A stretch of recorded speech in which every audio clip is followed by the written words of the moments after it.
No! You're doomed!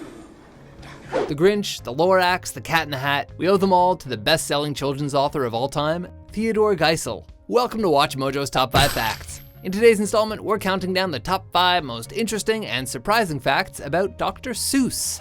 So will the real Ted Geisel please stand up? Number 5. He didn't like children that much. Dr. Seuss wrote for kids, and the kids loved to read. But kids of his own, he said, no, not for me. Oh, that noise, noise. Not only did he have no children of his own, but Dr. Seuss wasn't especially fond of kids, full stop. His widow, Audrey Diamond, and his former secretary, Julie Olf, even went so far as to say he was slightly afraid of them. Ted was afraid of children, I felt, because he had had almost no experience with them. According to Audrey, Seuss was always worried about what they'd do or say next, so he struggled to spend any notable time with the millions of children he'd made happy with his writing. I hate you! When asked about children and parenthood, Geisel is reported to have once said, "You make 'em, I'll amuse 'em." Well, that worked out nicely. But he does seem to have had a certain reverence for them as well. Of writing for grown-ups, he once said, "Adults are just obsolete children, and the hell with them." Done that. Plan B. Cut your losses and ditch the kids. That could work. Number 4. He invented the nerd. Seuss could write day and night, making up unknown words, but one word we know best, and that word? Well, it's nerd. Nerds! Nerds! Nerds! Come on, Louis, let's go. Seuss was both a master and a maker of words, and although many of his unique utterances have yet to fully establish themselves in everyday speech, the word nerd can actually be traced back to a 1950 Seuss story called If I Ran the Zoo. In the book, a kid is busy listing lots of fantastical creatures for his own hypothetical zoo when he names a nurgle, a nerd, and a seersucker too. Now, in this instance, it's highly unlikely that the nerd in question was dressed in geek chic and had an impressive IQ. But even so, Seuss had unknowingly coined the collective term for today's more intelligent folk. And if that's not clever, we don't know what is. Nerd! Number 3. He wrote adult books too. Dr. Seuss, he's for kids. Yes, you're right, but you're wrong. There's also books for bigs, for adults to sing song. Every who down in Whoville, the tall and the small, will stand close together. Seuss will always be a children's writer first and foremost, but he could and did entertain an older audience as well.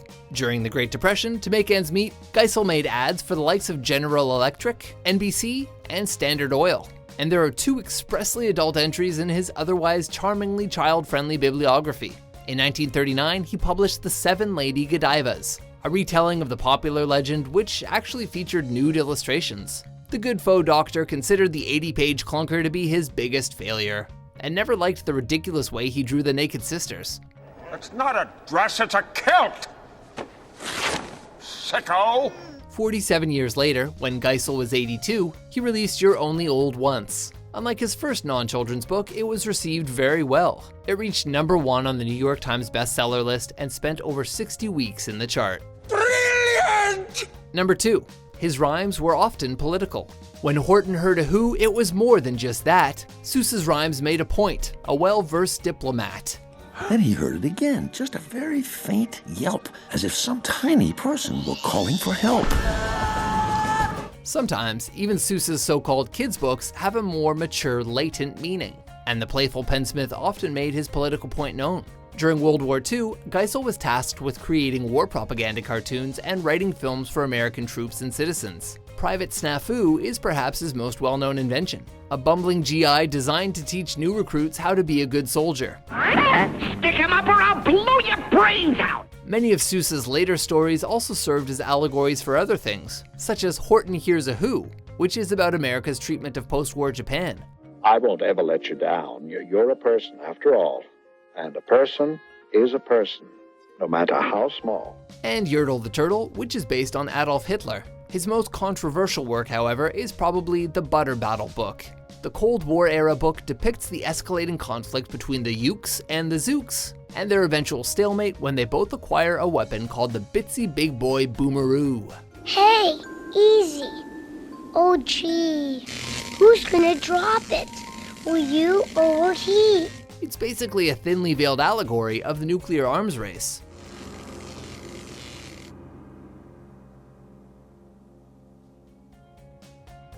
Number 1.